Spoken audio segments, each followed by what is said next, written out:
Hi, Guy Fratelloni here. A couple of weeks ago, perhaps, I came out with a video on the Cavalier class and how overpowered it was for the Advanced Dungeons and Dragons game, and how it was quite unfair to perhaps some of the other characters. It was in this book, Unearthed Arcana, of course. This was the newer reprinted version that came out probably in the early to mid 2010s. So they published this article called The Corrected Cavalier back in August 1989. I don't have the issue written down, but I think it might be on one of the pages here. No, I don't see it. August. Anyway, it summarizes here where the Cavalier went wrong and that they wanted to fix it. I have developed my own character, keeping most of the goodness, including the weapons of choice for the class. And my writing is small. I should have done this on a computer, but I, at the time, did not have one, and I wanted to correct this for my players. So this is how it reads. The character class of the Cavalier has no prime requisite, and as a result, Cavaliers do not gain experience point bonuses for superior abilities. The Cavalier must have a minimum ability scores of 13 in strength, dexterity, and constitution. You're going to find that most of this writing is in alignment with what is in the Unearthed Arcana, with some exceptions. All right, I'll continue. With at least 8 or higher in intelligence and wisdom, the Cavalier can be of any alignment, but generally must have the same as his lord deity overall in his cause or race. The Cavalier attacks and makes saving throws as a fighter. Notice I said fighter, not paladin. But gains additional abilities and modifiers to some of his saving throws. Cavaliers are a subclass of fighter and not entitled to the benefits of weapon specialization. In order to become a Cavalier, the character must be in service to some deity, god, noble, order, or special cause. The Dungeon Master will determine if this is a requirement, that if this requirement can be met within the limits of the campaign and if is met by the Cavalier character.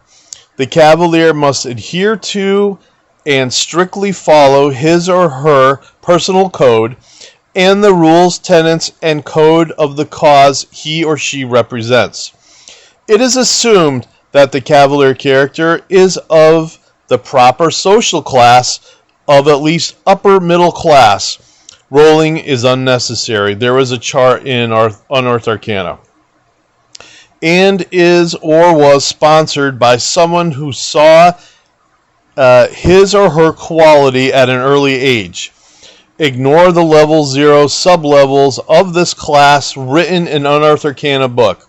When attaining first level, the Cavalier roll 2 die 10 and keep the higher value for starting hit points. Adding any bonus hit points for high constitution to this sum. Humans, half-orcs, elves, and half-elves may become Cavaliers, but no other races are allowed. Drow elves are assumed to ride horses, but may also be riding giant lizards if they are from the Underdark playing an evil character. Notice now again that Cavaliers are not a subclass of Paladin. They are a subclass of fighter, which should have been that from the beginning. Okay. Cavaliers are not limited in which weapons they can use, but certain weapons are preferred over others, such that the Cavalier will seek proficiency in these weapons before all the others. These weapons are the lance, any size, the sword, all but the two-handed, khopesh, or the scimitar, unless that cavalier is a drow. And a horseman's weapon, like a horseman's mace, pick, or horseman's flail. These three weapons are known as the cavalier's weapons of choice.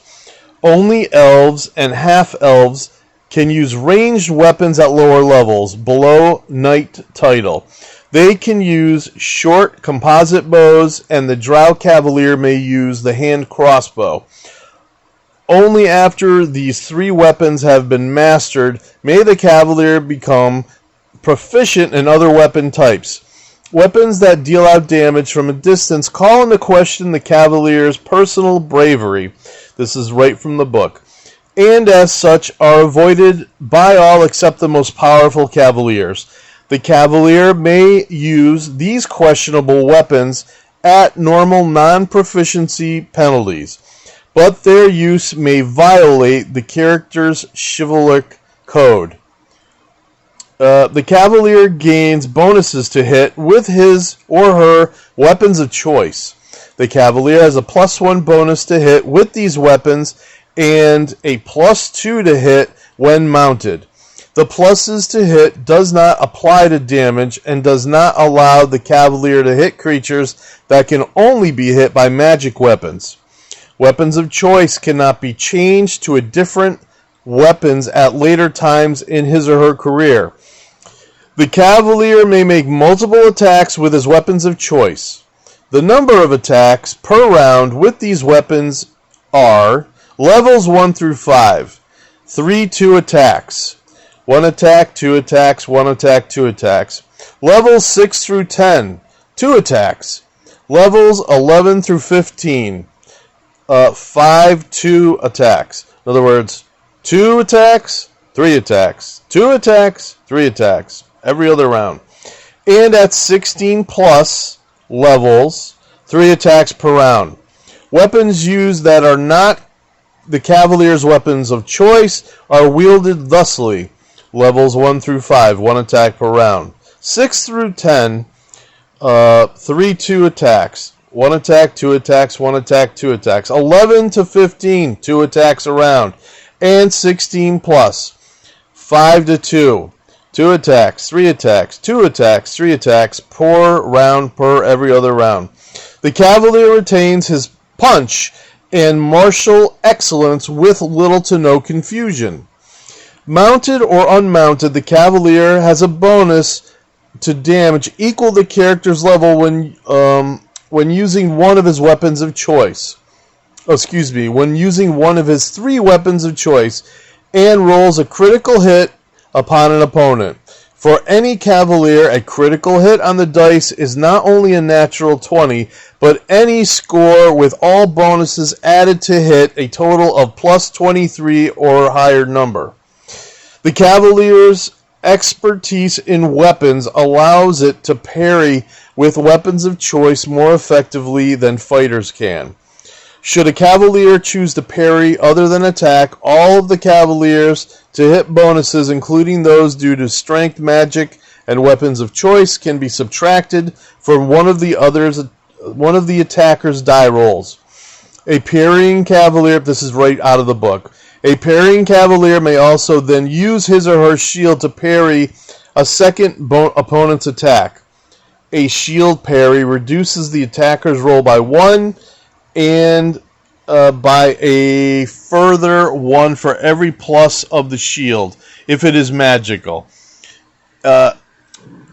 Any further attacks against the cavalier ignore all bonuses the shield provides, including determining their chances to hit the cavalier. It's as though the cavalier hasn't any shield against any other foes that current melee round. If the cavalier parries in a round, he or she cannot attack in that round, even if getting multiple attacks. To the cavalier, armor is much a badge of station. Again, this is right from the book. As it is a means of protection. Thus, a cavalier character will always seek to possess the very best and finest quality armor he or she is able to own. In this endeavor, appearance is also as important as function, so engraving, inlaying, and its decoration of the armor will always be sought. Plate armor is the Cavalier's first choice, with splint, chain, scale, and ring mails beneath it.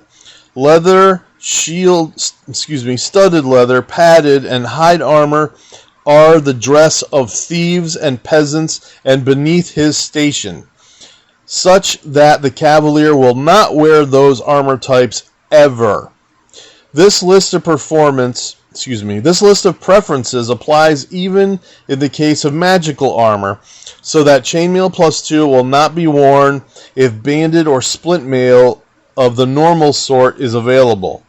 All Cavaliers are virtually born and bred to the saddle, with all of these lesser ability trained over and over until unequaled expertise has been met. A Cavalier is 85% unlikely to be thrown from the saddle and 85% unlikely to be injured if his or her mount falls. This both chances is increased by 1% for each level of above the first.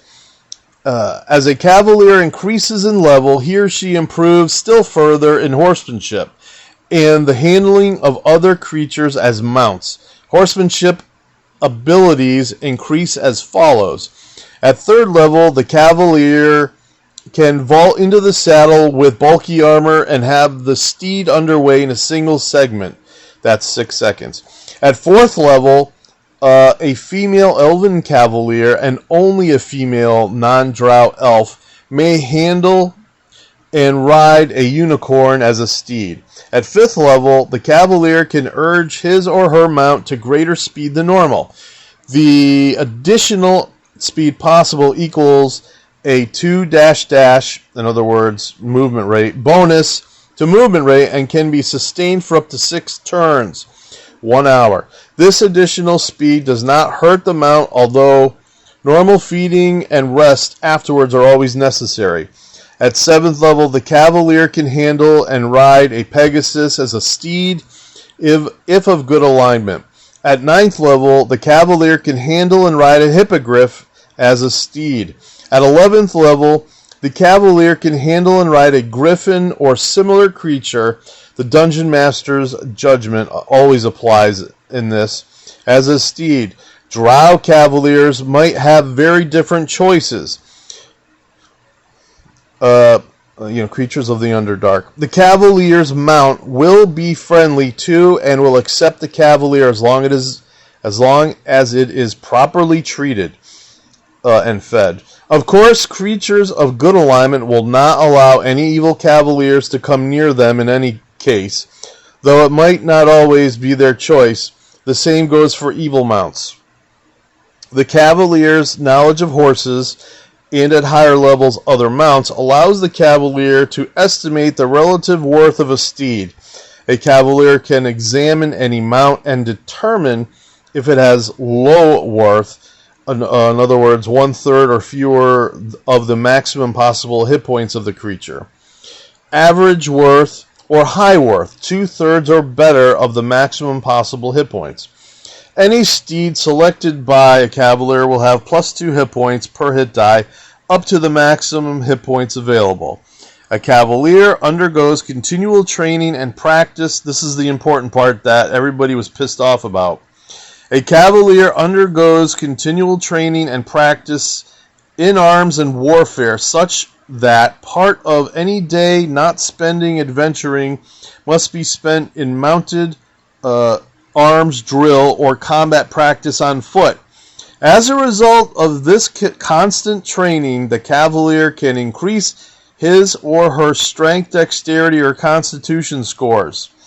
When reaching level 6, 12, and 18, you may raise one of these scores up 1 point as long as they are beneath 18. Ability scores can only be raised as high as 18, though in the case with elves, dexterity can be raised to 19. Limitations of race and sex do apply. If the Cavalier loses a level, the ability score increase is lost temporarily until the level is regained. At the beginning of his career, the Cavalier goes through so robust and severe training that he has become somewhat self-reliant in matters of training, and so can train him or herself. A Cavalier makes all saving throws as a fighter. However, several knightly orders have also found cause to strengthen one's mind and versus hostile attacks. The adventuring Cavalier has the following benefits. Again, this is the basic Cavalier kit. I've got other knightly orders around Greyhawk that get rid of or add or are completely different from this Cavalier. Let's see. Okay. Strengthen one's mind versus hostile attacks. The adventuring Cavalier has the following benefits. Immunity to monster fear abilities and any fear type of spells. +1 on saving throws versus spells which attack, trick, or charm the mind. And I wrote, don't forget wisdom, because wisdom you add, if you have a high wisdom, you add those bonuses to saving throws against those type of spells. +1 on saving throws versus illusions. Don't forget wisdom again. You and the Dungeon Master will work out other characteristics your Cavalier may have. This Cavalier begins his career with die 100 +100 gold pieces. Okay, other kits, you get more, you get less. There's other things here. Not going to go over them right now. Thank you.